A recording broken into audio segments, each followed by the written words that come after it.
الحمد لله نحمده ونستعينه ونستغفره ونؤمن به ونتوكل عليه ونعوذ بالله من شرور أنفسنا ومن سيئات أعمالنا من يهد الله فلا مضل له ومن يضلل فلا هادي له ونشهد أن لا إله إلا الله وحده لا شريك له ونشهد أن سيدنا ومولانا محمدا عبده ورسوله صلى الله تعالى عليه وعلى آله وأصحابه وبارك وسلم تسليما كثيرا أما بعد فأعوذ بالله من الشيطان الرجيم بسم الله الرحمن الرحيم إن الدين عند الله الإسلام وقال الله تعالى ومن يبتغ غير الإسلام دينا فلن يقبل منه وهو في الآخرة من الخاسرين صدق الله العظيم۔ معزز سامعین کرام، بزرگوں اور دوستوں، ایمان کی نعمت اور ایمان کی دولت یہ سب سے بڑی نعمت اور دولت ہے۔ اس کے برابر اور اس سے بڑھ کر کوئی بھی نعمت اور دولت نہیں ہے، لیکن اللہ رب العزت نے ہمیں جو یہ نعمت عطا فرمائی ہے، ہمیں اس نعمت کی صحیح طرح سے قدر نہیں ہے۔ وجہ یہ ہے کہ ہم گھر بیٹھے مسلمان ہو گئے، مسلمان گھرانے میں پیدا ہو گئے، ہمیں مسلمان کہا جانے لگا، مسلمانوں والا نام رکھ دیا گیا۔ اس اسلام کی خاطر ہمیں کوئی قربانی نہیں دینی پڑی، کوئی محنت نہیں کرنی پڑی،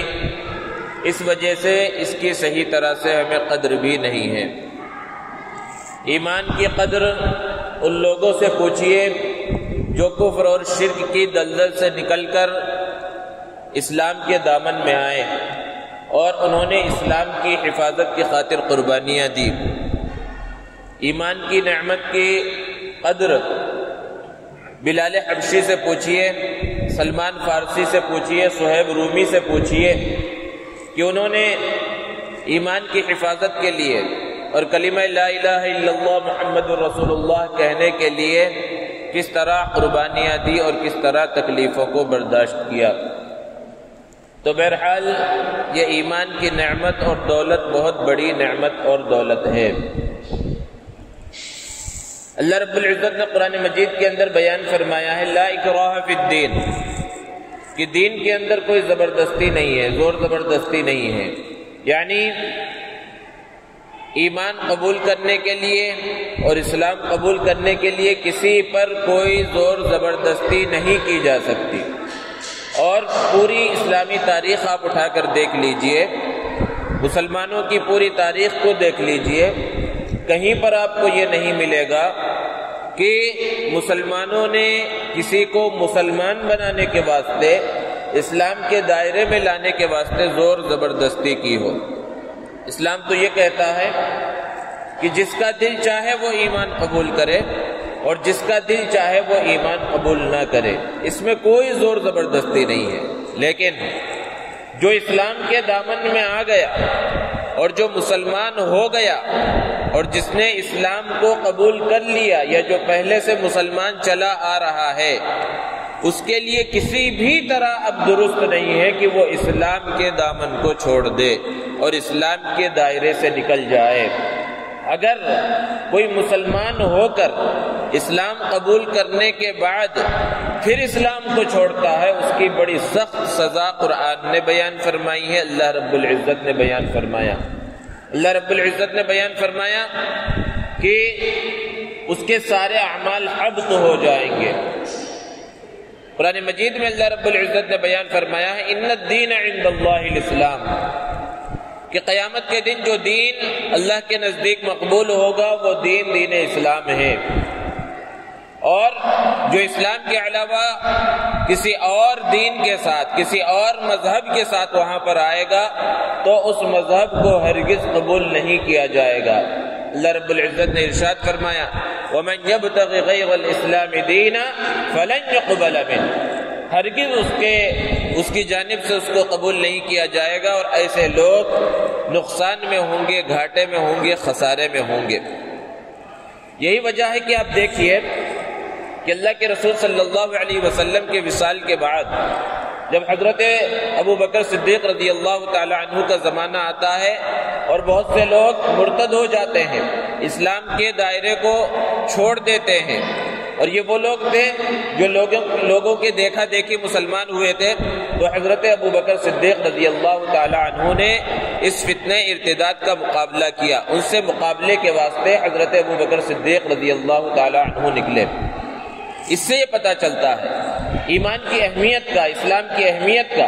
کہ اسلام کے دائرے میں آنے کے بعد پھر باہر جانے کا کوئی راستہ نہیں ہے۔ لیکن ہم دیکھیں، اپنے ارد گرد نگاہ دوڑائیں کہ ارتداد کا فتنہ کتنی تیزی کے ساتھ پھیل رہا ہے۔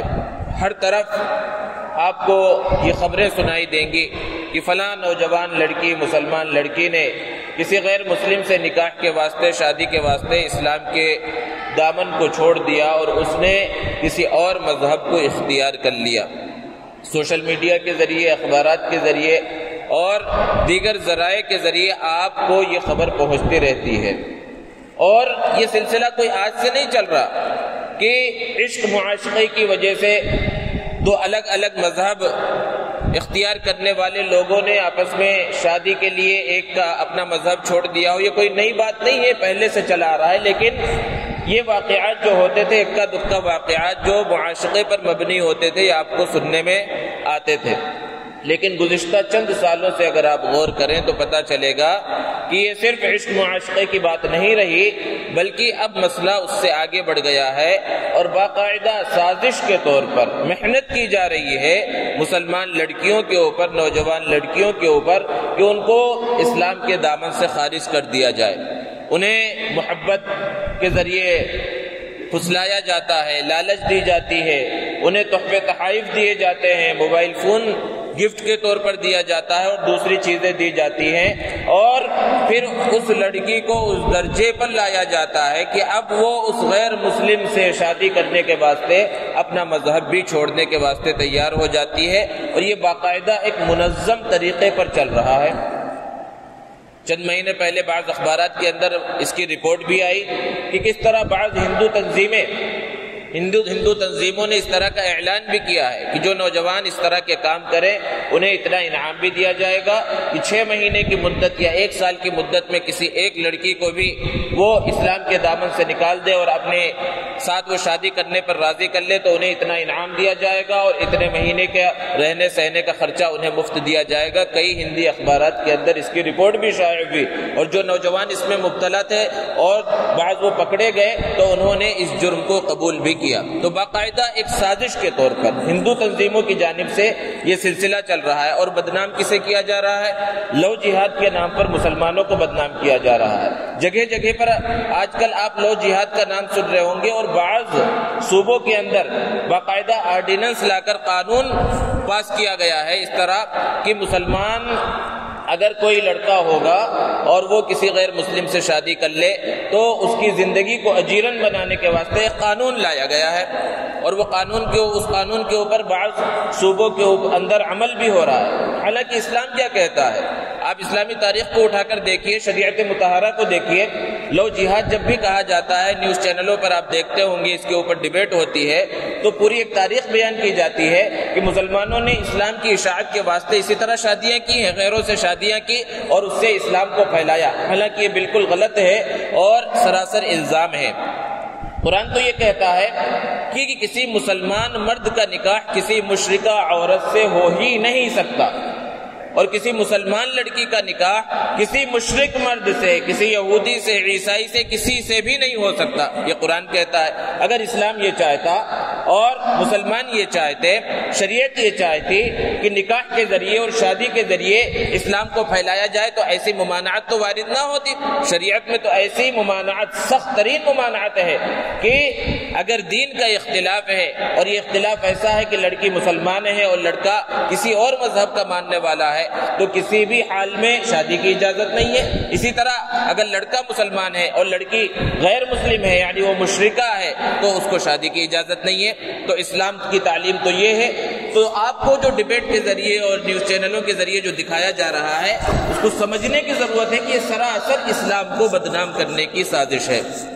لو جہاد کا حوالہ کھڑا کر کے دوسری طرف سے جو اصل ہو رہا ہے کہ غیر مسلم نوجوانوں کی ایک بڑی تعداد کو تیار کیا گیا ہے کہ وہ مسلمان لڑکیوں کو عشق اور محبت کے چنگل کے اندر پھنسائے اور ان کو اسلام کے دائرے سے دور کر دے، ایمان کے دائرے سے ان کو نکال دے۔ اور ایسے واقعات آپ پڑھتے رہتے ہیں۔ حیدرآباد کے اخبارات میں چند مہینے پہلے یہ خبر چھپی کہ نلگنڈا کے اندر ایک لڑکی کسی غیر مسلم نوجوان کے عشق اور محبت کے اندر گرفتار ہوئی، اور پھر اس کے بعد جب لڑکے والوں نے اور لڑکے نے شادی کرنے سے انکار کر دیا تو اس لڑکی نے اس لڑکے کے گھر کے سامنے دھرنا دینا شروع کر دیا۔ تو وہاں پولیس والوں نے اور دیگر جو وہاں کے بڑے لوگ تھے ان لوگوں نے مل کر اس مسلمان لڑکی کا نکاح، اس مسلمان لڑکی کی شادی اس غیر مسلم سے کرا دی۔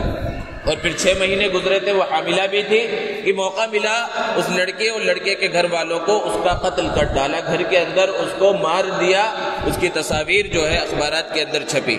تو کیا ہوا اس واقعے کے اندر کہ محبت کے اندر، عشق کے اندر ایک لڑکی غیر مسلم کے گھر کے سامنے دھرنا دیتی ہے، بیٹھ جاتی ہے کہ اس سے جب تک شادی نہیں ہوگی میں کھانا نہیں کھاؤں گی، میں پانی نہیں پیوں گی، اور پھر اس کے بعد شادی کرا دی جاتی ہے۔ اور پھر نتیجہ کیا ہوتا ہے کہ نہ خدا ہی ملا، نہ وصال صنم، نہ ادھر کے رہے نہ ادھر کے رہے، نہ وہ شادی کامیاب ہوئی، نہ وہ محبت جس کے لیے اس نے دین اسلام کو چھوڑ دیا، ایمان کو چھوڑ دیا، قرآن کو چھوڑ دیا، اللہ کے رسول صلی اللہ علیہ وسلم کی محبت کو چھوڑ دیا، نہ دوسری جس چیز کے لیے چھوڑا نہ وہ ملا، نہ کوئی اور چیز اسے ملی۔ دنیا بھی برباد ہو گئی اور آخرت بھی برباد ہو گئی۔ اور پولیس اسٹیشنوں میں ایسے واقعات بے شمار آپ دیکھ سکتے ہیں کہ جب دو الگ الگ مذہب اختیار کرنے والے، الگ الگ مذہب رکھنے والے دو جب شادی کرنا چاہیں، لڑکا اور لڑکی، اور وہ کورٹ کے اندر جاتے ہیں تو فوراً انہیں شادی کی اجازت نہیں ملتی۔ یہ قانون ہے کہ اگر جب وہ کورٹ کے اندر شادی کی درخواست دیتے ہیں تو انہیں 1 مہینے کی مہلت دی جاتی ہے، اور نوٹس بورڈ کے اوپر دونوں کی تصویریں اور دونوں کے نام وغیرہ لکھ دیے جاتے ہیں کہ فلاں لڑکا یا فلاں لڑکی فلاں سے شادی کرنا چاہتا ہے یا چاہتی ہے، اور وہ نوٹس بورڈ پر 1 مہینے تک وہ تصویر لگی رہتی ہے۔ اور اس کا مقصد یہ ہوتا ہے کہ اگر دونوں کو یا دونوں کے گھر والوں کو کسی طرح کا کوئی اختلاف ہے تو 1 مہینے کے اندر اس کو حل کرنے کی کوشش کریں، پھر 1 مہینے کے بعد ان کو شادی کی اجازت مل جاتی ہے۔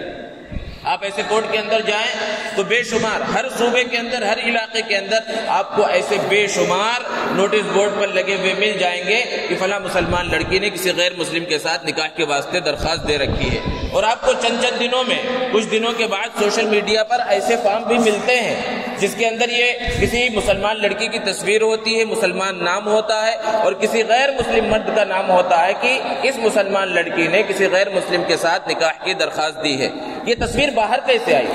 یہ ایک جو سازش کے تحت ہو رہا ہے کہ اسلام کو بدنام کیا جائے، مسلمانوں کو بدنام کیا جائے، کہ وہی لڑکا اور لڑکی جو آپس میں شادی کرنے کے واسطے کورٹ میں گئے ہیں اور وہاں پر کورٹ میں بیٹھا ہوا شخص وہ فارم تیار کرتا ہے، وہ اس کی فوٹو نہیں کھینچتا، وہ نوٹس بورڈ پر لگا دیتا ہے، اور اس کے ساتھ جو لڑکا ہوتا ہے وہی چپکے سے وہ فوٹو اتار دیتا ہے اور سوشل میڈیا میں پھیلاتا ہے۔ مقصد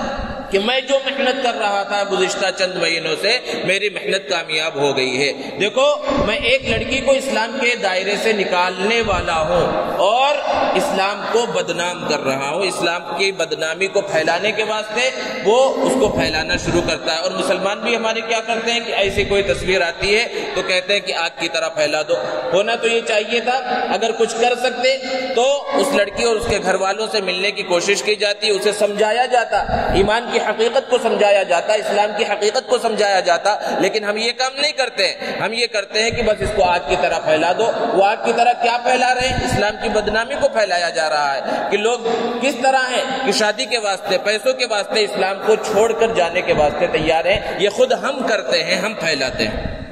تو یہ روزمرہ کے واقعات ہیں اور اس طرح یہ سلسلہ چل رہا ہے۔ ایسے حالات میں ہماری ذمہ داری، والدین کی ذمہ داری، سرپرستوں کی ذمہ داری کیا ہے سب کی ذمہ داری ہے۔ اللہ رب العزت نے قرآن مجید میں بیان فرمایا یا ایھا الذین آمنوا قوا انفسکم واہلیکم نارا، کہ اے ایمان والو اپنے آپ کو اور اپنے اہل و عیال کو، اپنے گھر والوں کو جہنم کی آگ سے بچاؤ۔ یہ قرآن مجید میں اللہ رب العزت نے بیان فرمایا۔ اور حدیث مبارکہ میں پیارے آقا صلی اللہ علیہ وسلم نے ارشاد فرمایا کلکم راع وکلکم مسئول عن رعیتہ، کہ تم میں سے ہر شخص ذمہ دار ہے۔ کوئی یہ نہ سمجھے کہ یہ علماء کا کام ہے، یہ اماموں کا کام ہے، یہ فلاں تنظیم کا کام ہے، یہ کسی تنظیم کا اور صرف علماء کا یا خطباء کا یا حفاظ کا یا ائمہ کا کام نہیں ہے، بلکہ ہر شخص کی ذمہ داری ہے اپنے اپنے دائرے میں رہتے ہوئے، کیونکہ پیارے آقا صلی اللہ علیہ وسلم نے ارشاد فرمایا کلکم راع، تم میں سے ہر شخص ذمہ دار ہے، یعنی اگر اس کے ماتحت کوئی بھی ہے تو ان کے صحیح راستے پر رہنے کی ذمہ داری تمہاری ہے۔ تو یہ پیارے آقا صلی اللہ علیہ وسلم کا فرمان ہے۔ اب کیا ذمہ داری ہے؟ والدین کی ذمہ داری ہے، سرپرستوں کی ذمہ داری ہے کہ وہ اپنے ماتحتوں کے اور اپنی اولاد کی صحیح انداز میں تربیت کریں اور انہیں ایمان کی حقیقت کو سمجھائیں، اسلام کی حقیقت کو سمجھائیں کہ ایمان کتنی قیمتی چیز ہے، یہ اسلام کی دولت کتنی اہم دولت ہے، کتنی اہم نعمت ہے۔ یہ جو ارتداد کے واقعات آپ کو سننے میں آتے ہیں، ارتداد کے واقعات سننے میں ملتے ہیں، یہ صرف اور صرف اسی وجہ سے ہے۔ ایسے گھرانے کے لوگ ہی ارتدادی فتنے میں پڑتے ہیں جن گھرانے کے اندر ایمان کی حقیقت کو سمجھایا نہیں گیا، اسلام کی حقیقت کو سمجھایا نہیں گیا، اسلام اور ایمان کی حقیقت کو انہوں نے نہیں سمجھا، تو ایمان کو اور اسلام کو چھوڑنے کے واسطے وہ تیار ہو جاتے ہیں۔ اور آج باطل کی جو سب سے زیادہ محنت ہے وہ محنت یہی ہے کہ لوگوں کے ایمان پر ڈاکہ ڈالا جائے۔ عام طور پر آپ دیکھیں گے کہ اعمال کے اوپر زیادہ فتنے وارد نہیں ہوتے کہ کوئی اس طرح کھڑا ہوا ہو کہ بھئی ظہر کی نماز 4 نہیں 2 پڑھنا ہے یا 5 پڑھنا ہے، یا رمضان کا روزہ نہیں رکھنا ہے، کسی اور مہینے کا روزہ رکھنا ہے، یا زکوٰۃ نہیں دینا ہے یا زکوٰۃ دوسرے انداز میں دینا ہے، یا حج نہیں کرنا ہے بلکہ کچھ اور کرنا ہے۔ اس طرح کے اعمال جو عبادتیں ہیں اس کے اوپر فتنے زیادہ آپ کو نہیں ملیں گے، اس کے اوپر محنت کرنے والے زیادہ نہیں ملیں گے۔ حالانکہ 2 چیزیں ہیں، ایک ہے عقیدہ ایمان اور دوسرا ہے عبادت اور اعمال۔ اگر محنت اور کوشش کے اعتبار سے دیکھا جائے تو ایمان کے اندر اور عقیدے کے اندر بظاہر کوئی محنت نہیں ہے۔ عقیدہ بس یہ ہمیں یہ رکھنا ہے کہ بھئی اللہ ایک ہے، اللہ کے سوا کوئی عبادت کے لائق نہیں ہے، محمد صلی اللہ علیہ وسلم اللہ کے رسول ہے۔ اتنی بات اگر ہم سچے دل کے ساتھ کہہ لیں تو ہم مسلمان ہیں، اس میں زیادہ محنت کی ضرورت نہیں ہے۔ لیکن ہمیں عبادت کے واسطے محنت کرنی پڑے گی، نماز پڑھنا پڑے گا، نماز کے لیے سخت سردی کا موسم ہے، صبح میں اٹھنا پڑے گا، وضو کرنا پڑے گا ٹھنڈے پانی سے، مسجد چل کر آنا پڑے گا، رمضان کے اندر بھوکا رہنا پڑے گا، روزہ رکھنا پڑے گا، مال ہے تو مال کی محبت کے باوجود اس کو نکالنا پڑے گا، سفر کرنا پڑے گا آپ کو حج کرنے کے واسطے۔ تو عبادات کے اندر دیکھا جائے تو بظاہر بہت زیادہ محنت ہے، لیکن آپ کو جو فتنے ملیں گے وہ ان مشکل چیزوں کے اوپر آپ کو نہیں ملیں گے۔ کیوں؟ کیونکہ باطل اس بات کو جانتا ہے کہ اگر وہ جو آسان سی چیز ہے عقیدہ، جو آسان نظر آ رہا ہے حقیقت میں آسان نہیں ہے، اگر اس کے اوپر ضرب مار دی جائے تو یہ عبادات تو ویسے ہی ختم ہو جائیں گے۔ اگر عقیدہ صحیح نہ ہو، ایک شخص اللہ کو مانتا ہو، نبی صلی اللہ علیہ وسلم کو نہ مانتا ہو، 1000 نمازیں پڑھے، 1000 روزہ رکھے، 1000 زکوٰۃ دے، 1000 حج کرے، اس کی کوئی عبادت قابل قبول نہیں ہے۔ اس لیے آپ دیکھیں گے کہ جو بھی فتنے آتے ہیں، طرح طرح کے فتنے، وہ فتنے کون سے ہوتے ہیں؟ ایسے فتنے ہوتے ہیں جن کی ضرب سیدھے سیدھے ہمارے عقیدے پر پڑتی ہے، ہمارے ایمان پر پڑتی ہے۔ مرزا غلام احمد قادیانی نے ختم نبوت کا منکر تھا اور اس کے بعد اس نے نبوت کا دعویٰ کیا، نماز وہ بھی پڑھتا تھا، اس کے ماننے والے بھی نماز پڑھتے ہیں، بظاہر ان کی عبادت گاہیں موجود ہیں۔ تو وہ فتنہ کس چیز پر، وہ ضرب کس چیز پر پڑی؟ ہمارے عقیدے کے اوپر پڑی۔ گزشتہ چند سالوں سے آپ سن رہے ہیں شکیل بن حنیف کا فتنہ، کہ وہ بظاہر نماز سے نہیں روکتے، ان کے جو تبلیغ کرنے والے ہیں وہ اچھے خاصے مشرع لوگ ہیں، دیکھ کے پتہ چلے گا کہ یہ تو حفاظ ہیں، علماء ہیں، وہ ساری چیزیں کر رہے ہیں، عبادات کے اندر جو بھی مشغول ہیں، نمازیں بھی پڑھ رہے ہیں، لیکن وہ کس چیز کے اوپر وہ فتنہ پھیلا رہے ہیں؟ ایمان سے دور کرنے کی کوشش کر رہے ہیں۔ جو عقیدہ ہے، بنیادی عقیدہ اللہ کے رسول صلی اللہ علیہ وسلم کے آخری آخری نبی ہونے کا، اور حضرت عیسیٰ علیہ السلام وہ آخر میں آنے والے ہیں، اس کے اوپر وہ گمراہی پھیلا رہے ہیں۔ اور گزشتہ چند دنوں سے اور ایک فتنہ سننے میں آ رہا ہے، گوہر شاہی فتنہ ان علاقوں کے اندر پھیلا ہوا ہے، پمفلٹ تقسیم کیے جا رہے ہیں کسی اور شخص کو جو پڑوس ملک کا ہے، جو مر چکا ہے، وہ مہدی تھا، اس طرح کا دعویٰ کیا جا رہا ہے اور لوگ اس کو قبول کر رہے ہیں۔ یہ باتیں کیسے ہوتی ہے؟ جب ہمیں دین کی صحیح بات کا علم نہیں ہوتا، دین کی حقیقت کا علم نہیں ہوتا، اسلام کی بنیادی عقائد کا علم نہیں ہوتا، تو لوگ جو ہے پھر ان عقیدوں کے اندر پڑ جاتے ہیں اور ان باطل چیزوں کو قبول کر لیتے ہیں۔ اس لیے سب سے زیادہ ضرورت اس بات کی ہے کہ خود اپنے ایمان کو مضبوط کیا جائے، اپنے عقیدے کو مضبوط کیا جائے، اپنے آل اور اولاد کے عقیدوں کو مضبوط کیا جائے، ان کے سامنے ایمان کی حقیقت کو اجاگر کیا جائے، اسلام کی حقیقت کو بیان کیا جائے، اور اس اسلام کی خاطر، ایمان کی خاطر نبی کریم صلی اللہ علیہ وسلم نے اور صحابہ کرام رضوان اللہ تعالی علیہ مجمعین نے کیسی قربانیاں دی ہیں اس کو بیان کیا جائے، تاکہ ایمان کی اہمیت، ایمان کی عظمت دلوں کے اندر بیٹھے، اور پیسوں کے واسطے یا محبت کے اندر یا عشق معاشقے میں پڑھ کر یہ اسلام کو اور دین ایمان کو کوئی چھوڑنے کے واسطے تیار نہ ہو۔ یہ سب سے بڑی ہماری ذمہ داری ہے۔ دوستو، یہ جو ارتداد کے فتنے اور خاص طور پر لڑکیوں کا اسلام کے دائرے سے نکل جانا، علماء نے اس کی وجوہات کو بیان فرمایا۔ یوں تو بہت ساری وجوہات ہیں، لیکن چند وجوہات ہیں جو بڑی بڑی ہیں، چند اسباب ہیں جو بڑے اسباب ہیں جس کی وجہ سے اس طرح کے واقعات ہمیں سننے میں ملتے ہیں، اور جو اسلام کا درد اپنے دل میں رکھتے ہیں، جو قرآن سے محبت رکھتے ہیں، جو پیارے آقا صلی اللہ علیہ وسلم سے محبت رکھتے ہیں، ان کے سامنے جب کوئی ایسا واقعہ گزرتا ہے، سوشل میڈیا پر دیکھتے ہیں، اخبارات میں دیکھتے ہیں، تو ان کے راتوں کی نیند اجڑ جاتی ہے، راتوں کو نیند نہیں آتی کہ کس طرح ایک مسلمان لڑکی اسلام کے دائرے سے باہر چلی گئی۔ تو اس کے اسباب پر بھی غور کرنے کی ضرورت ہے۔ اسباب کو علماء نے بیان فرمایا کہ سب سے پہلا سبب مسلمان لڑکیوں کا ارتداد کے دہانے پر پہنچ جانے کا پہلا سبب، مرتد ہو جانے کا پہلا سبب یہ ہے کہ ہماری جو شادیاں ہیں وہ شادیاں بہت مشکل ہو چکی ہیں، اور مالداروں کی شادیاں بہت مہنگی ہو چکی ہیں۔ تو اس سے معاشرے کے اندر کیا ہوا کہ شادیاں مہنگی ہو گئی اور شادی مشکل ہو گئی، آسانی کے ساتھ شادی ہو نہیں رہی ہے، غریب کو شادی کرنا مشکل ہو گیا۔ اب غریب اپنی بیٹی کی شادی اگر کرنا چاہے تو گھر ہے تو گھر بیچنا پڑ رہا ہے، قرضے لینے پڑ رہے ہیں، کوئی قرضہ دینے کے لیے تیار نہیں ہے، سب کچھ گروی رکھنا پڑ رہا ہے، سودی قرضوں کے اندر مبتلا ہو رہا ہے، مارواڑیوں کے پاس جا کر اسے قرضہ لینا پڑ رہا ہے، اپنی پوری زندگی بظاہر وہ داؤ پر لگا کر ایک شادی کرتا ہے اور شادی کرنے کے واسطے وہ تیار ہوتا ہے۔ اور وجہ کیا ہے کہ جتنے مالدار ہیں، مالداروں کو اللہ نے خوب دے رکھا ہے، تو وہ شادیاں اتنی دھوم دھام سے کر رہے ہیں کہ پہلے زمانے میں راجاؤں مہاراجاؤں کی شادیاں ہوتی تھی، ویسے عام مسلمانوں کی اب شادیاں ہو رہی ہیں جن کو اللہ رب العزت نے مال و دولت سے نواز رکھا ہے۔ تو جب مالدار بہت بڑی بڑی شادیاں، مہنگی شادیاں کر رہے ہیں، تو پھر جو متوسط درجے کے لوگ ہیں یا غریب طبقہ جو ہے، ان سے بھی مطالبہ کیا جا رہا ہے کہ تم بھی اسی طرح کی شادی کرو، تمہارے دعوت میں اور نکاح کے اندر اور ولیمے کے اندر بھی اسی طرح کا کھانا ہونا چاہیے، اتنے طرح کے آئٹم ہونے چاہیے۔ اور پھر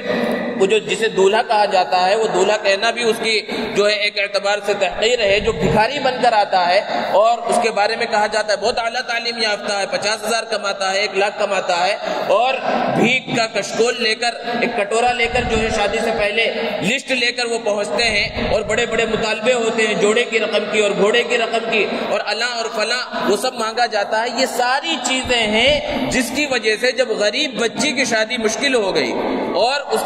کے ساتھ شادی کرنے کے واسطے کوئی تیار نہیں، کیونکہ اس کا باپ اس کے خرچ کو اٹھانے کے قابل نہیں رہا ہے، تو اس کی عمر جیسے جیسے بڑھتی چلی جاتی ہے، تو پھر اسے راستہ نظر آتا ہے کہ غیر مسلموں کی طرف سے، کیونکہ وہ تو تیار بیٹھے ہیں کہ کسی طرح ایمان کو برباد کیا جائے، اسلام کے دامن سے ان کو نکالا جائے، اسلام کے دائرے سے ان کو نکالا جائے، تو وہ غیر مسلم تیار بیٹھے ہیں، ان کے ساتھ وہ جانے پر رضامند ہو جاتی ہے اور اسلام کو اور ایمان کو چھوڑ دیتی ہے۔ تو پہلا سبب یہی ہے کہ ہماری شادیاں، مسلمانوں کی شادیاں اور مالداروں کی شادیاں بہت مہنگی ہو گئی، اور شادی مشکل سے مشکل ہوتی جا رہی ہے تو اس کے بعد زنا آسان ہوتا جا رہا ہے، اور لوگ اور خاص طور پر نوجوان لڑکیاں وہ اسلام کے دامن کو اور ایمان کے دامن کو چھوڑ کر جا رہی ہیں۔ تو پہلا سبب ہے، تو اس میں کس کی ذمہ داری ہے؟ ہم سب کی ذمہ داری ہے کہ شادی کو آسان بنایا جائے۔ جو جہیز کا جو سسٹم چل رہا ہے، جو یہ ہندوانہ رسم ہے، اس کو ختم کرنے کی کوشش کی جائے، نہ جہیز کا مطالبہ کیا جائے، نہ جہیز دیا جائے۔ جب یہ سب اس چیز کا ارادہ کریں گے اور اس کا تہیہ کریں گے اور اس چیز کو ختم کرنے کی کوشش کریں گے تو نکاح خود بخود آسان ہوگا، مالدار کی شادی بھی آسانی کے ساتھ ہوگی اور غریب کی شادی بھی جب آسانی کے ساتھ ہوگی تو پھر کوئی غیر مسلم کے ساتھ نہیں جائے گا۔ تو سب سے پہلا سبب یہ ہے۔ اور دوسرا سبب علماء نے بیان فرمایا کہ مسلمان نوجوان لڑکوں کا تعلیم سے دور رہنا ہے۔ آپ اگر دیکھیں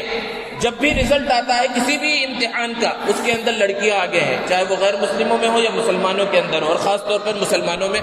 کہ مسلمان لڑکیاں جو اعلیٰ تعلیم کالجوں میں یونیورسٹیوں میں حاصل کر رہی ہیں ان کے نمبرات زیادہ ہوتے ہیں، اور ہمارے نوجوانوں کا حال کیا ہے؟ وہ یا تو تعلیم ہی حاصل نہیں کرتے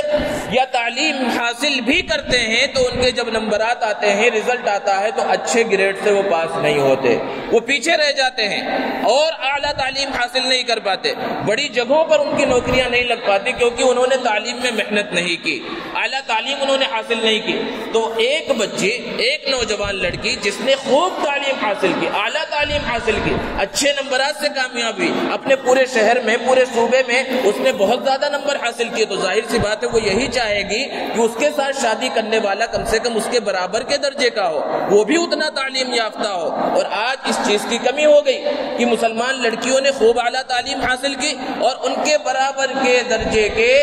نوجوان لڑکے مسلمان مل نہیں رہے ہیں، تو چونکہ اس نے پوری زندگی محنت کی ہے اور ایمان کی حقیقت اور اسلام کی حقیقت اتنی دل کے اندر بیٹھی نہیں ہے، اس لیے غیر مسلم اعلیٰ تعلیم یافتہ نوجوان اسے مل جاتا ہے اور وہ اس کے ساتھ جانے کے واسطے تیار ہو جاتی ہے، کیونکہ وہ اپنے کیریئر کو دیکھ رہی ہے، وہ آخرت کی طرف نظر نہیں ہے۔ تو یہاں کس کی ذمہ داری تھی؟ ہمارے نوجوانوں کی ذمہ داری تھی، مسلمان لڑکوں کی ذمہ داری تھی کہ وہ اعلیٰ تعلیم حاصل کرتے اور تعلیم کے اندر محنت کرتے اور اچھے درجے کو حاصل کرتے، لیکن آوارہ گردی کے اندر زندگی گزار رہے ہیں، تعلیم کے اندر اگر لگے بھی ہوئے ہیں تو تعلیم کے اندر محنت نہیں ہے، جس کی وجہ سے وہ پیچھے ہوتے جا رہے ہیں اور ارتداد کا یہ سبب بنتے چلے جا رہے ہیں۔ تو یہ دوسرا سبب ہے، جو لڑکیاں ارتداد کے اندر جا رہی ہیں، ارتداد میں پھنس رہی ہیں، اسلام کو چھوڑ رہی ہیں، اس کا دوسرا سبب یہ ہے کہ لڑکوں نے اعلیٰ تعلیم حاصل نہیں کی۔ اور تیسرا سبب علماء نے بیان فرمایا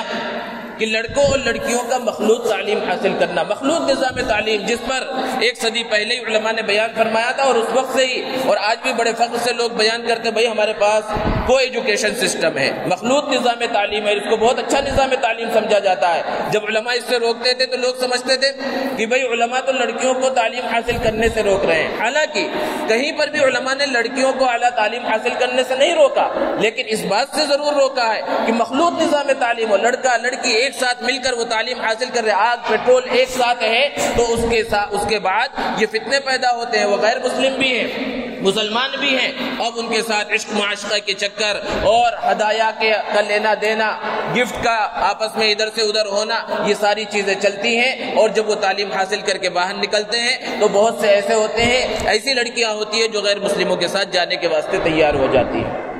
تو ایک بڑا سبب یہ بھی ہے کہ مخلوط نظام تعلیم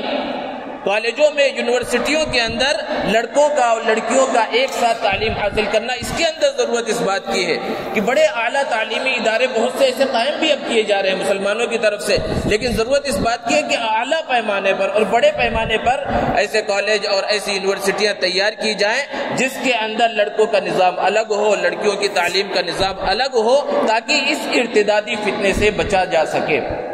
اور چوتھا سبب علماء نے بیان فرمایا کہ مخلوط انداز میں، ملے ہوئے انداز میں لڑکوں اور لڑکیوں کا آپس میں نوکری کرنا ہے، کہ